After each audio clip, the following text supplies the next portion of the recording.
கண்ணியத்திற்குரிய எல்லாம் வல்ல அல்லாஹு ஜல்ல ஷானஹு தஆலாவின் நல்லடியார்களே,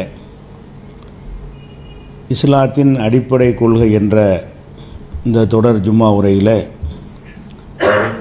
இறைவன் இருப்பதை சிந்தித்து ஆராய்ந்து நம்ப வேண்டும் என்ற செய்திகளை கடந்த வாரங்களாக பார்த்தோம். இறைவன் இருக்கிறான் என்று முடிவெடுத்த பிறகு இறைவனை பற்றி, கடவுளை பற்றி பல விஷயங்களை நம்ம அறிந்து கொள்ள கடமைப்பட்டிருக்கிறோம். அதில் ஒரு விஷயம் என்னவென்று சொன்னால், இறைவன்னா எங்கே இருக்கிறான், இருக்கிறான் என்று ஆகிவிட்டது.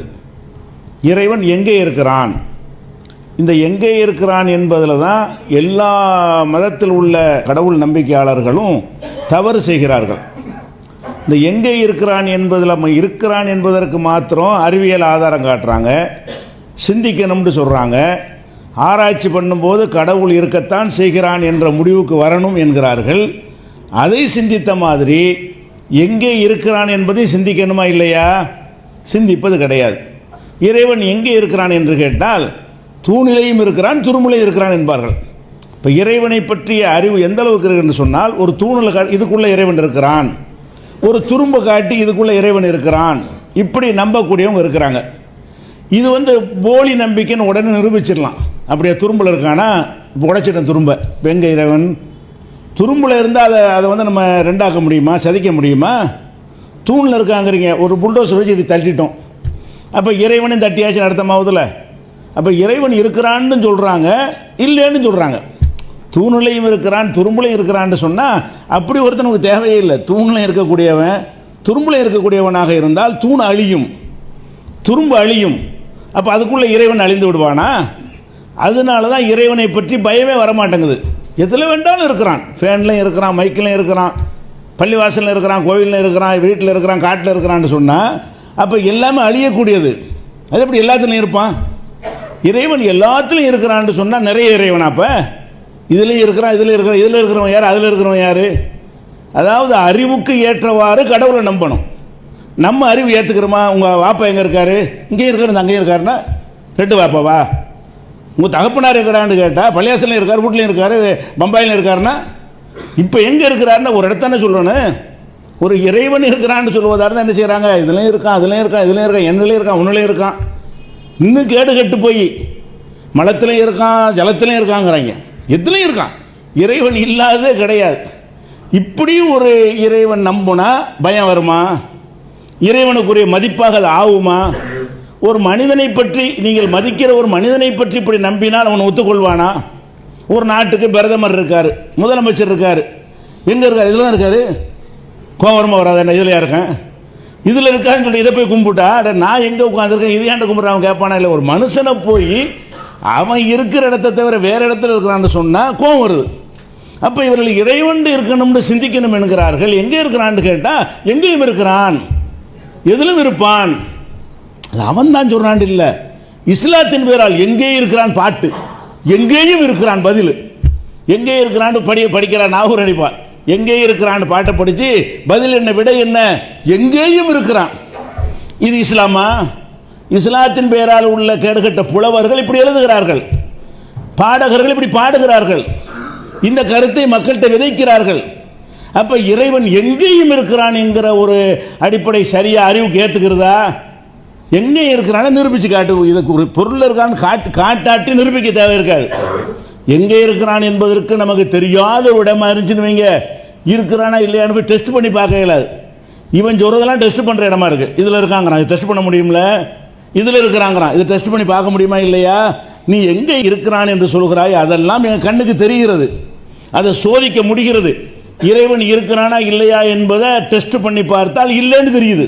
இதில் இறைவன் இருந்தால் இது தூளாக கூடாது, இதில் இறைவன் இருந்தால் உடையக்கூடாது, இதில் இறைவன் இருந்தால் உலகமே அழியக்கூடாது. உலகத்தில் எதுவுமே ஏன் எல்லாம் அழியுது. அப்போ இறைவன் அனைத்திலும் இருக்கிறான் என்று சொன்னால் இறைவன் ஒன்றில் இருக்கும்போது அழியுமாது? இறைவனே ஒன்றுக்குள்ளே இருந்தான்னு சொன்னால் இப்படி அழியும். இறைவனுடைய தன்மை என்னது?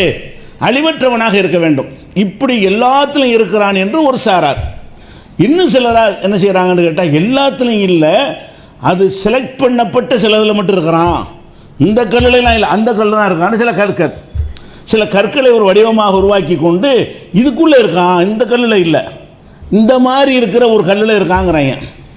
அதுவும் டெஸ்ட் பண்ணி பார்த்தாங்க, இருக்கிறாரா? இந்த கல்லை உடைக்கிற மாதிரி அந்த கல்லையும் உடைக்கலாம், இந்த கல் அழியிற மாதிரி அந்த கல்லும் அழியும், இந்த அம்மிக்கொள்ளையை தூக்கிட்டு போகிற மாதிரி அதையும் தான் தூக்கிட்டு போகிறான்.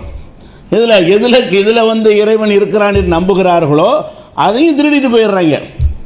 அதுக்கு தனி பிரிவு, அதை கண்டுபிடிக்கிறதுக்குன்னு. அப்போ என்ன விளங்குது?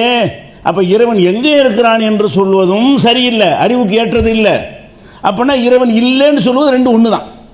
இறைவனை இல்லைன்னு சொல்லிட்டு போகிறவனுக்கு எப்படி பக்தி இருக்குமோ அந்த பக்தி தான் எங்கேயும் இருக்கிறான் என்று சொல்லும்போது ஏற்படுது. இப்போ எங்கே இருக்குன்னு சொன்னால் ஒவ்வொரு வினாடியும் அரண்டு பிறண்டு நடக்கணுமா? இல்லை நடக்கிறோமா? இதில் இருக்கிறான், இறைவன் இருக்கிறாங்கிறான், இதுக்கிட்ட நின்றுக்கிட்டு ஆட்டம் போடுறான், இதுக்கு நின்று பாட்டம் போடுறான், இது பக்கத்தில் நின்று குடிக்கிறான். இப்போ எங்கேயும் இறைவன் இருக்கிறாங்கிறியப்பா, எங்கேயும் இருந்தால் நீ எங்கேயும் இருந்தால் எப்படி நடக்கணும் அப்படி நடக்கிறியா? அப்போ இறைவன் இருக்கிறான் என்று வாயால் சொல்கிறீர்களே தவிர எங்கேயும் இருக்கிறான் என்கிற ஒரு நம்பிக்கை ஒரு நாத்திகத்துக்கு நிகரான நம்பிக்கை. அது இறைவன் இருக்கிறான் என்று சொல்லிக்கொண்டு அவனை கேவலப்படுத்தக்கூடிய ஒரு நம்பிக்கை என்பதை நம்ம விளங்கிக் கொள்ள வேண்டும். அது மாதிரி என்ன செய்கிறாங்க இன்னும் சில பேர் கடவுளுக்காக அர்ப்பணித்தார்களே, ஆனால் அவங்கள்ட்ட மட்டும் இறைவன் வந்துடுவானா. இது கல்லு மண்ணில் இருக்காங்கிற அது ஒரு கூட்டம். இன்னொரு கூட்டம் என்ன செய்யறான்? இப்போ நீங்கள் இறைவனுக்காக அர்ப்பணிச்சிங்கன்னு வைங்க, பெரிய ஞானி ஆயிட்டீங்கன்னு சொன்னால் படிப்படியாக அவங்க பவர் ஏறிக்கிட்டே வரும். கடைசியில் என்னவாயிரும்? நீங்கள் இறைவன் ஆயிடுவீங்க, இறைவன் உங்கள்கிட்ட வந்துடுவார். அப்படியான ஒரு 10 ஞானி இருந்தான்னு வைங்க, 10 கடவுள் ஆயிடுவார். இந்த ஞானிட்ட ஒரு கடவுள், அந்த ஞானிட்ட ஒரு கடவுள், அன்றைக்கு இருக்கிற ஒரு கடவுள் அவர் எங்கே வந்துடுவாராம்? இறைவனுக்காக அப்படி அர்ப்பணித்து கொண்டார்களே, ஆனால் அவர்களுள்ளே வந்துடுவார்கள். அதனால தான் அந்த மத குருமார்கள்லாம் கடவுளாக்கப்படுறாங்க. மத குருமார்கள் எதனால் கடவுளாக்கப்படுறாங்க? எதில் வேண்டாலும் இருக்காங்கிறது அது ஒரு பிராடாக கொஞ்சம் பேர், செலக்டட் பொருளில் தான் இருப்பாங்கிறது கொஞ்சம் பேர், மனுஷன்ட்டு தான் இருப்பான்ட்டு கொஞ்சம் பேர், மனுஷன்ட்டு எல்லா மனுஷன்ட்டும் இருக்க மாட்டான், அதுக்குண்டு செலக்டட் பீப்புள் இருக்கிறாங்க, அவங்கள்ட்ட தான் இருப்பான்ட்டு அது கொஞ்சம் பேர். அப்போ இப்படி எல்லாத்துலையும் இருப்பான், மகான்கிட்ட இருப்பான், பெரியார்ட்ட இருப்பான்னு சொல்கிறீங்களே, அதுவும் உங்கள் கண்ணு முன்னாடி பொய்யாவதாக இருக்குதா இல்லையா? மகான்கிட்ட இருக்காங்கிறியா? 65 வயசு செத்து போயிடுறாரு. எந்த மகான்கிட்ட இருக்கிற 40 வயசுல மூத்தா போயிடுறாரு. இப்போ கடவுள் மூத்தாயிட்டாரா? எந்த மகான கடவுளை ஆகிவிட்டாருங்கிறீங்களோ, இறைவனை அவருக்குள்ளே வந்து விட்டார் என்று சொல்கிறீர்களோ, அவர் என்ன செய்கிறாரு? மலை ஜலம் கழிக்கிறாரு, அதே நாத்தம் தான் அடிக்குது. இவனுக்கு இறைவன் ஆகலையே, அவனுடைய மலத்துக்கு என்ன துர்வாடையோ இறைவனாக ஆனவருக்கும் அதே துர்வாடை தான், அதே யூரின் வாடை தான், அதே பசி தான், அதே பலவீனம் தான், அதே நோய் தான். அப்போ எனக்குள்ள எல்லாம் ஒன்று இருக்கும்போது அவன்கிட்ட இறைவன் வந்துட்டான் நம்புறோம், இது அறிவா? அப்போ இறைவன் இல்லைன்னு சொல்லிட்டு போயிடலாமா? இதுக்கு இறைவன் இருக்கிறான்னு நம்பவும் செய்றீங்க, இறைவனை ரொம்ப அற்பத்திலும் அற்பத்திலும் அற்பத்திலும் இழிவான ஒரு பொருளை காட்டி எதை எடுத்தாலும் இழிவு தான். அல்லாவோட ஒப்பிட்டால், அல்லாவோட ஒப்பிட்டு பார்த்தீங்கன்னா மனுஷன் தான் உயர்ந்த படைப்புங்கிறோம், அல்லாவோட கம்பேர் பண்ண இழிவு தானே. அப்போ இழிவிலும் இழிவிலும் உள்ள ஒரு மனுஷனை பார்த்து இவனுக்குள்ள இறைவன் இருக்கிறானா என்ன அர்த்தம்? அப்போ இறைவனை பற்றி லன்னுக்கும் ரப்புல் ஆலமீன், ரப்புல் ஆலமீனை பற்றி உங்கள் கருத்து என்னடா வச்சிருக்கிறீங்க நல்லா கேட்குறான். அப்போ இறைவனை பற்றி உங்களுடைய கருத்து தான் என்ன? அப்போ இறைவன் இருக்கிறான் என்கிறீங்க, அதுக்கு ஒரு கருத்து தெளிவே இல்லாமல் இருக்கிறீர்கள். இப்படியாக இருக்கிறதுனால தான் நம்மளில் கூட இந்த ஒளியா மகான் எல்லாம் உண்டான காரணம் என்ன? எங்கே இருக்கிறாங்கிற நாலேஜ் கிடையாது, அதை பற்றி அறிவு இல்லை. இறைவன் இருக்கத்தான், கண்டிப்பாக இருக்கத்தான் வேணும், இறைவன் இல்லாமல் இயங்காது என்று ஒரு பக்கம் சொல்லிக்கொண்டு எங்கே இருக்கிறான் என்ற கேள்விக்கு விடை சொல்லும் பொழுது ஆனால் இஷ்டத்துக்கு ஒன்று சொன்னீர்களே, ஆனால் இறைவன் அல்லாதவர்களைத்தான் நீங்கள் இறைவனாக கருதுவீர்கள், இறைவனை இறைவனாக கருத மாட்டீர்கள். இறைவனாக இல்லாதவர்களை இறைவனாக கருதி இறைவனுக்கு கோபத்தை ஊட்டக்கூடிய ஒரு செயலாகத்தான் இருக்கும். அப்ப இறைவன் எங்கே இருக்கிறான் என்பதற்கு இஸ்லாம் என்ன விட சொல்லுது? அறிவியல் என்ன சொல்லுதோ அதை தான் சொல்லுகிறது. ஒரு பகுத்தறிவு உள்ளவன் எங்கே இருக்கிறான் என்பது பகுத்தறிவு ஏற்றது என்று சொல்வானோ அப்படியான ஒரு விடையை தான் இஸ்லாம் சொல்லுகிறது. எப்படி சொல்லுகிறது? இப்போ நம்ம இறைவன் எப்படி இந்த உலகத்தை படைக்கப்பட்டுச்சு என்பதை நம்ம கடந்த வாரங்களில் பார்த்தோம். ஒரு அணுவை வெடிக்க செய்கிறான், அந்த வெடிக்க செய்து பல்கி பெருகி இந்த மாதிரியான பிரம்மாண்டமாக வந்திருக்குன்னு சொன்னால், இந்த பிரம்மாண்டமாக இருக்குது பாருங்க, இதுக்கு வெளியே தான் அவன் இருக்க முடியும். அவன் தான் அதை உண்டாக்குறான். ஒருத்தன் வெளியே இருந்து என்ன செய்கிறான்னா உண்டாக்குறான்னு சொன்னால், நம்ம ஒரு மைதா மாவை சுட்டி தோசை சுட்டோம்னா தோசைகள் நம்ம இருப்போமா? நம்ம வெளியே தான் இருப்போம். நம்ம ஒன்றை தயாரித்தோமையானால் அந்த தயாரித்த பொருளுக்கு உள்ளே நம்ம இருப்போம். நம்ம உள்ளே இருந்து எப்படி தயாராகிறது? நம்ம வெளியே தான் இருப்போம். நம்ம தயாரிப்போம், நம்ம பவர் அதில் செயல்படும், நம்ம நினைச்ச மாதிரி எல்லாம் மாற்றுவோம். ஆனால் அதுக்குள்ளே நம்ம இருப்போமா? நம்ம சோறாக்குறோம்னா சோத்துக்குள்ள நம்ம உங்கள் மனைவி இருப்பாங்களா? என் மனைவி தான் சோறாக்குனாங்க, அப்போ சோத்துக்குள்ளே மனைவி இருப்பாங்களா? மனைவி வேற, சோறு வேற. அப்போ நீங்கள் ஒரு பொருளை ஒரு டிவியை தயாரிக்கிறான்னு சொன்னால் தயாரித்தான், ஓகே, தயாரிச்சு அதுக்குள்ளே இருக்கானா அப்படி சொல்கிறாங்க இவங்க. இவன் எங்கே பாரு, இந்த உலகத்தெல்லாம் கடவுள் படைச்சா எங்கே பாரு இதுக்குள்ள இருக்காரு, அவர் எதை படைச்சார் அதுக்குள்ளே இருக்கிறானா? அடே, அறிவுபூர்வமாக பார்த்தால் அவர் படைக்கப்பட்ட இதுக்குள்ளே இருக்கலாமா? இதுக்குள்ளே இருந்தால் அதை யார் படைச்சான்னு வந்துருப்போம். இது உள்ள அப்படி அவர் இருப்பார், இதில் இல்லாமல் இருந்ததுனால தான் படைக்கிறார். அப்போ இறைவனை பொறுத்த வரைக்கும் இஸ்லாம் எப்படி சொல்ல தெரியுமா? அர் ரஹ்மானு அலல் அர்ஷிஸ்தவா. இந்த பூமியில் இறைவன் இல்லை, வானத்திலே இல்லை, நீங்கள் பார்க்கிற எந்த அண்ட பிரபஞ்சத்தில் எங்கேயும் இல்லை. அவர் இருக்கிறதுக்கு அரிசி என்ற ஒரு ஆசனம், அதில் வீற்றிருக்கிறார். இறைவன் எங்கே இருக்கிறான் என்று சொன்னால் நீங்கள் படைக்கப்பட்ட இந்த பொருளுக்கு உள்ளே இல்லை, இதுக்கு வெளியே இருந்து ஆதிக்கம் செலுத்தக்கூடியவனாக அந்த இறைவன் அரிசியில் இருக்க. இஸ்லாம் மட்டும்தான் இப்படி சொல்லுகிறது. இறைவன் இருக்கிறது எங்கே நம்ப வேண்டும் என்று சொன்னால் அவன் அரிசியில் இருக்கிறான், அது இந்த பூமியில் இல்லை, அது நீங்கள் பார்க்கிற சூரிய சந்திரன் கோள்களில் இல்லை. அந்த அரிசினா என்னது? வசிய குர்சியு சமாவாத்தி உள்ளார். அரிசினா என்ன, சும்மா கட்டலா சேரா? அது வானங்கள் பூமியெல்லாம் உள்ள அமைக்கிறான், அவ்வளோ பெருசு. இந்த பூமி வானத்து பிரபஞ்சம் பெருசாக இருக்க, இது எல்லாத்தையும் அது உள்ள விட்டுடலாம். இந்த அரிசி என்பது இறைவன் இருக்கிற ஆசனம் என்னவென்று சொன்னால், இறைவனோடு ஒப்பிட்டு பார்க்கும் பொழுது அவனுடைய அரிசி எவ்வளோ பிரம்மாண்டமாக இருக்கும் என்று சொன்னால், இந்த எவ்வளோ விரிவடைந்த பிரபஞ்சம் இருக்க, இது எவ்வளோ பெருசாக இருக்குதோ அது எல்லாமே உள்ள ஓடி போயிடும், அவ்வளோ பெருமாண்டம். நபிகள் நாயகம் ஸல்லல்லாஹு அலைஹி வஸல்லம் சொல்கிறாங்க, மறுமை நாளில் எல்லா மக்களும் எழுப்பி எல்லாம் விசாரிப்பான். எல்லா மக்களும் எவ்வளோ பேர் இருப்போம்? இப்போவே இந்தியாவில் 120 கோடி இருக்கிறோம், உலகம் பூரா 800 கோடிக்கு நெருக்கிட்டோம். உலக மக்கள் தொகை வந்து இன்னைக்கு 800 கோடி. அப்போ ஆதம் அலைஹிஸ்ஸலாம் காலத்திலிருந்து எடுத்துக்கொண்டால் எத்தனை கோடி சொல்ல முடியாது. உலகம் அழியுமே, அது எவ்வளோ காலம் நமக்கு தெரியல, அது வரைக்கும் வர்றதெல்லாம் சேர்த்தா அத்தனை கோடி, பல ஆயிரம் கோடி. இவ்வளோ மக்களை ஒன்றா எழுப்பி நிப்பாட்டுறான்ல, இவ்வளோ மக்களையும் ஒரு இடத்துல நிப்பாட்டி தான் விசாரிக்க போகிறான். அனைத்து ஆதம் அலைஹிஸ்ஸலாத்தில் இருந்து உலகம் அழிகிற காலம் வரைக்கும் யாரெல்லாம் வாழ்ந்தார்களோ அத்தனை பேரையும் அழித்த பிறகு அவங்கள திரும்ப எல்லாம் உயிர்ப்பிக்கிறான். உயிர்ப்பிக்கும் பொழுது உயிர்ப்பித்து விசாரணை பண்ணுறான். அந்த விசாரணை பற்றி நபிகள் நாயகம் சொல்கிறாங்க, 7 வகையான சாராருக்கு அவனுடைய அரிசிக்கு கீழே அல்லாஹ் நிழலை கொடுப்பான். அரிசுங்கிறது எவ்வளோ பெருசுன்னு விளங்கிக்கிறங்க. இத்தனை கோடி மக்களில் 7 நபர் இல்லை, 7 வகையான மக்கள். ரகசியமாக தர்மம் செய்தவர்கள், இளமையில் இபாதத்தில் கழித்தவர்கள், கற்பை காத்து கொண்டவர்கள், இப்படின்னு ஒரு 7 வகையான நீதியான ஒரு அரசர், இப்படியான ஒரு லிஸ்ட்டை எடுத்துக்கொண்டு 3 பேரும் கீழே போய் உட்காந்து அரிசி கீழே போயிடலாம். அரிசி கீழே அவ்வளோ பெரிய இடம் இருக்கிறது, அவ்வளோ பிரம்மாண்டமான ஒரு ஆசனத்தில் அவன் இருந்து கொண்டிருக்கிறான். அல்லாஹ் அங்கே தான் இருக்கிறான். இது வந்து குர்ஆனில் எடுத்துக்கிட்டிங்கன்னா ஆதாரத்தோட விஷயமா இருக்கிறனால நீங்கள் நம்பர்களை யாவும் வச்சுக்கணும். அல்லாஹ் 13 வசனத்தில் சொல்கிறான், சும்மஸ்தவா அலல் அரிசி. அவன் அரிசின் மீது பின்னர் வானம் பூமிகளை படைத்த பிறகு அரிசின் மீது வீற்றிருக்கிறான். இதே கருத்தை வந்து 7:54, 10:3, 32:4, 57:4 இந்த வசனங்களில் எல்லாம் அல்லாஹ் வந்து அரிசியில் இருக்கிறான் என்ற கருத்தை நீங்கள் பார்க்கலாம், தெளிவான வார்த்தைகளை கொண்டு. இதை விட 25:59 வசனத்தில் அல்லாஹ் சொல்லி காட்டுகிறான், சும்மஸ்தவா அலல் அரிசி. அரிசியில் வந்து அல்லாஹ் வீற்றிருக்கிறான். அர் ரஹ்மானு ஃபஸ்அல் பி கபீரா. விவரம் உள்ளவன்ட்டு போய் கேளுடா, அங்கே தானே இருக்க முடியும். அல்லாஹ் அதை சிந்திக்க சொல்கிறான்.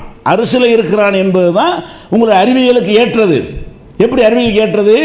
அவன் படைத்திருக்கிறான் என்று சொன்னால் இதுக்கு வெளியே இருக்க வேண்டும், அது பிரம்மாண்டமாக இருக்க வேண்டும், அவனும் பிரம்மாண்டமாக இருக்க வேண்டும், அவன் ஆற்றிருக்கிற ஆசனம் பிரம்மாண்டமாக இருக்கணும், அது உள்ள எல்லாம் அடங்கி இருக்கணும்.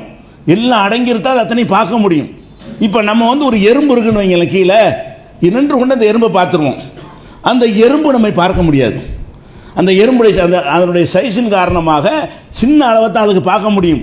நம்ம இருக்கிற டிஸ்டன்ஸ் வந்து எங்கேயோ அதுக்கு தெரியும், அதுக்கு பார்க்க முடியாது. கையை எப்படி கொண்டு போனால் தான் என்ன செய்யுது, எறும்பு நவலும். நீங்கள் கீழே நிற்கிறதுனால உங்களுக்கு பயப்படாது. அது எப்போ எறும்பு பயப்படும், இப்படி விரலை கொண்டு இப்படி கிட்ட கொண்டு போனால் ஓடும், அப்போ தான் தெரியாது. இவ்வளோ இந்த மாதிரி தான் நம்ம இருக்கிறோம். பார்த்துக்கிட்டு தான் இருக்கிறான். எப்படி எறும்பை நீங்கள் பார்க்கிறீர்களோ, ஆனால் எறும்பு உங்களை பார்க்காதோ, அவன் பார்த்து கொண்டிருக்கிறான். நம்ம இருக்கிற அந்த டிஸ்டன்ஸு அவனுடைய பிரம்மாண்டம், நம்மளுடைய சைஸு அவனுடைய பிரம்மாண்டம். இதன் காரணத்தினால அவன் பார்க்குறது எல்லாத்தையும் அவனை பார்க்க முடியும். அவனுடைய அரசு வந்து விசாலமான பிரம்மாண்டமானதாக இருக்கிறது. அதில் இருந்து கொண்டு அனைத்தையும் பார்க்கிறான், அனைத்தையும் கண்காணிக்கிறான் என்று சொன்னால் இது அறிவுக்கு ஏற்ற ஒரு கடவுள் கொள்கை. கடவுள் இருக்கிறான்னு சொல்லிட்டோம், அரசை கொண்டாந்து காட்டு சோதிச்சு காட்ட முடியாது. அரசுக்கிட்ட போகும்போது சோதிச்சு பார்த்துடலாம், கண்ணாலே பார்த்துக்கலாம். அப்போ இறைவன் நம்புறது எப்படி நம்புறோம்? அறிவுபூர்வமாக சிந்தித்து நம்புறதாக இருந்தால் அது லாஜிக்கு ஏற்றவாறு நம்பணும். இறைவன் வந்து இதுக்குள்ளே இருக்கிறான் என்பது லாஜிக்கா, இது எதுலையுமே இல்லை என்பது லாஜிக்கா? இதில் இருக்கான காட்டணும்ல, அரசியல் இருக்கான காட்ட இயலாது. அரசுக்கு போகும்போது காட்டுறேன்றான். அரசியல் இருக்கிற காட்டு, அரசை காட்டு, நான் அரசியல் இருக்கிற காட்டுறேன். அப்போ அரசை பார்ப்போம், அவனை அறிவை கொண்டு விளங்கக்கூடிய விஷயத்தை காட்டணும் போது காட்ட சந்தர்ப்பம் வரும்போது காட்டுவோம். அப்போ அந்த மாதிரியாக இறைவன் காட்டக்கூடிய நேரத்தில் அதில் இருக்கிறான் என்று நம்ம அறிந்து கொள்ளலாம் என்று சொன்னால் அது உடைக்க இயலாது. அதில் இல்லைன்னு சொல்லி எவனால் என்ன செய்ய முடியாது? மறுதளிக்க இயலாது. இவர்கள் சொல்கிற எதையும் மறுதளிக்க இயலும். இந்த இடத்துல ஒரு செகண்டில் அது பொய்ன்னு நிரூபிச்சிடலாம். நீ சொல்கிறா கண்ணுக்கு தெரிகிறது. நீ எதில் இறைவன் இருக்கிறான்னு சொல்கிறாயோ அது எல்லாமே கண்ணுக்கு தெரிகிறது. அப்போ இறைவனை இதில் இருக்கா அதில் இருக்கான்னு சொல்வது நல்லதா? இதுக்கெல்லாம் வெளியே இருக்கிறான், அரசில் இருந்து கொண்டிருக்கிறான், நம்மளை என்ன செஞ்சிட்டோம்னா இறைவனை ஒன்றும் இல்லாமல் ஆக்கி, இப்படி நம்ம நம்பிக்கை, முஸ்லீம் நம்பிக்கை எப்படி ஆயிடுச்சு? உருவமற்ற இறைவனுக்கு உண்மையானவர். இறைவனா உண்மை இல்லை, உண்மை இல்லாத இறைவனா, உண்மை இல்லாதது இறைவன். அதுக்கு தான் பயம் வர மாட்டேங்குது. மனுஷனை பற்றி பயம் வருது, சிங்கமொழியை பற்றியாவது பயம் வருது, அதிகாரிகளை பற்றி உங்களுக்கு பயம் வருது. அல்லாஹ் பற்றி, கடவுளை பற்றி பயம் வர மாட்டேயா? கடவுள் நான் ஒன்றும் இல்லை, உரிமை இல்லை, ஒன்றும் இல்லை, ஒன்றும் இல்லாத பயப்படணும் நம்ம. அப்போ ஒன்றுமே இல்லாத ஒரு கரண்ட் மாதிரி நினைக்கிறாங்க. கரண்ட்டுக்கு பவர் இருக்குது, அறிவு இருக்கா? அறிவு கிடையாது. அப்போ இறைவன் பவர் அவ்வளவுதான், பவர் கிடையாது. பவர்னு தான், பவர் மட்டும் இல்லாமல் பவரோட உள்ள அவன் ஒரு ஆள், தனி இனம். அவனுக்கு ஆணோ பெண்ணோ ஜோடியெல்லாம் கிடையாது. அப்படி ஒருத்தன் ஆளாக இருக்கிறான்னு நீங்கள் நம்பணுமா? அவன் ஒரு சும்மா சக்தி பவர் நம்புறதா?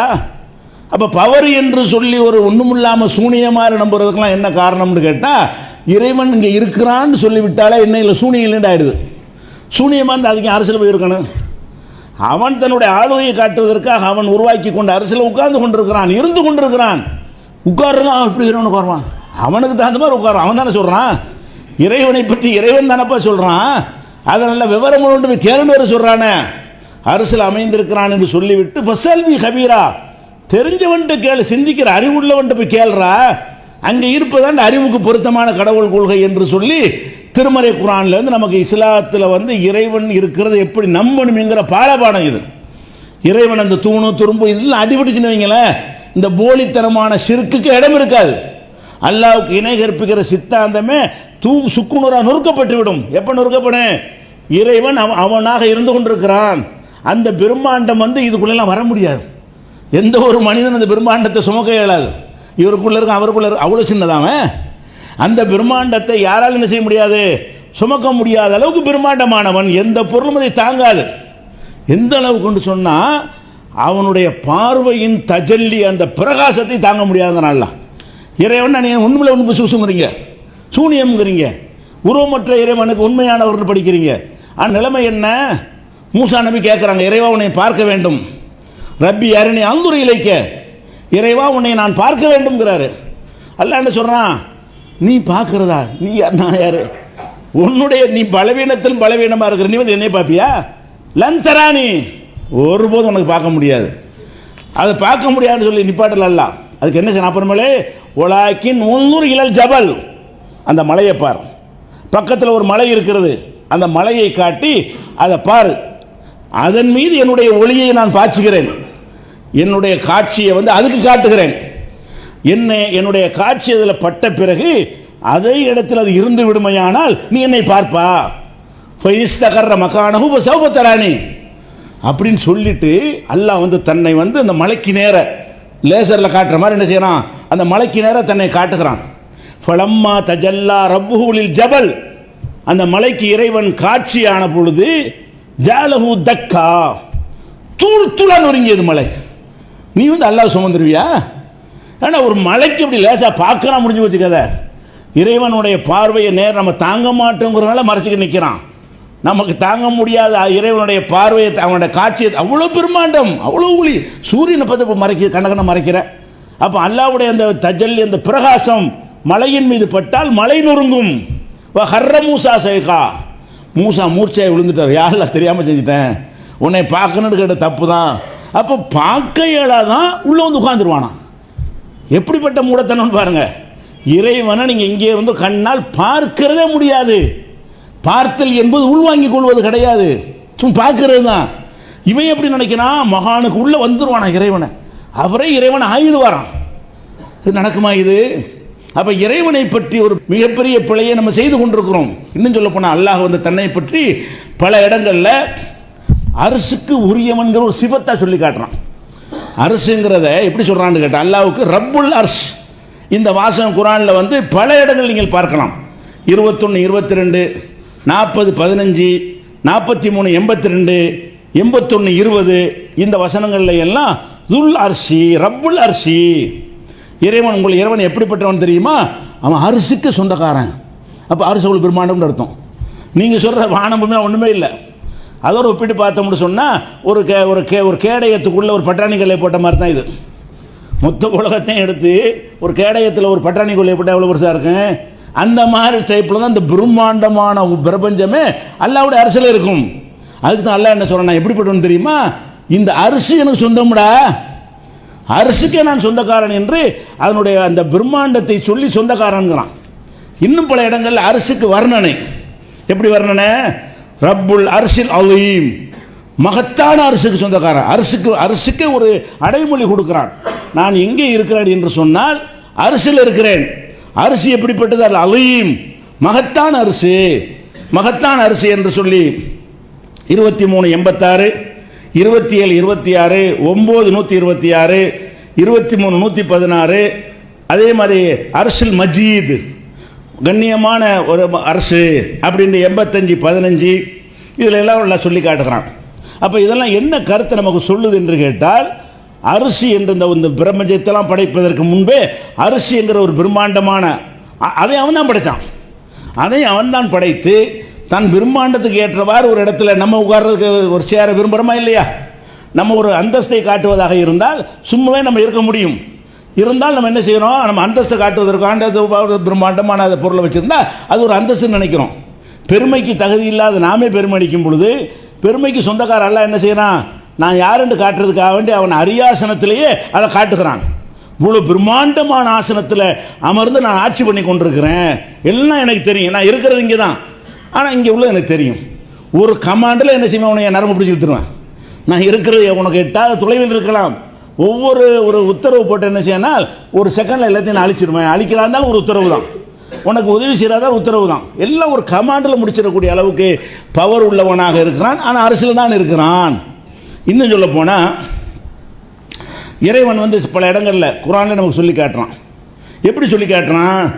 உலகத்தில் வாழும்போது பயம் இல்லாமல் இருக்கிறீரடா அப்படின்னு சொல்லக்கூடிய நேரத்தில் அமீன்தும் மன்விசமாயி யக்ஸிபிக்கும் அருள, வானுலகத்திலே மேலே இருக்கிறவன் இங்கே இல்லவன், வானத்துக்கு மேலேன்னா அது அரசாங்கம் மேலே தான் இருக்கிறது, அங்கே இருக்கிறான அவன் உங்களை இந்த பூமிக்குள்ளே அழுந்த செய்து விடுவான் என்று அச்சமற்று இருக்கிறீர்களா? ஒரு உத்தரவு போட்டேன்னு சொன்னால் பூமிக்குள்ளே ஒரே அமுக்கு அமைக்கப்படுவேன், பயம் இல்லாமல் இருக்கிறீங்களான்னு கேட்கும் பொழுது நான் எங்கே இருக்கிறேன்னு சொல்கிறான்ல, எங்கே இருக்கிறேன், வானத்திலே இருக்க வானுலகிலே இருந்து கொண்டிருக்கிறேன் நான், உங்களை எல்லாம் பூமிக்குள் அழுந்த செஞ்சிருவேன் என்பதில் பயம் இல்லாமல் இருக்கிறீங்களா?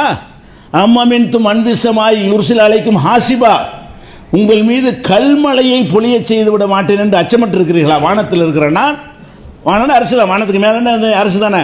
அப்போ அரசில் இருக்கக்கூடிய நான் வந்து உங்களை கல்மலை பொழிந்து அழிக்க மாட்டேன் என்று நீங்கள் அச்சமற்று இருக்கிறீங்க. அங்கே நான் இருக்கலாம், ஒரு ஆர்டர் போட்டால் கல்மலை பொழியும், அங்கே நான் இருக்கலாம், பூமிக்கு ஒரு ஆர்டர் போட்டால் புசுக்கு நூல் எடுத்துகிட்டு போயிடும்.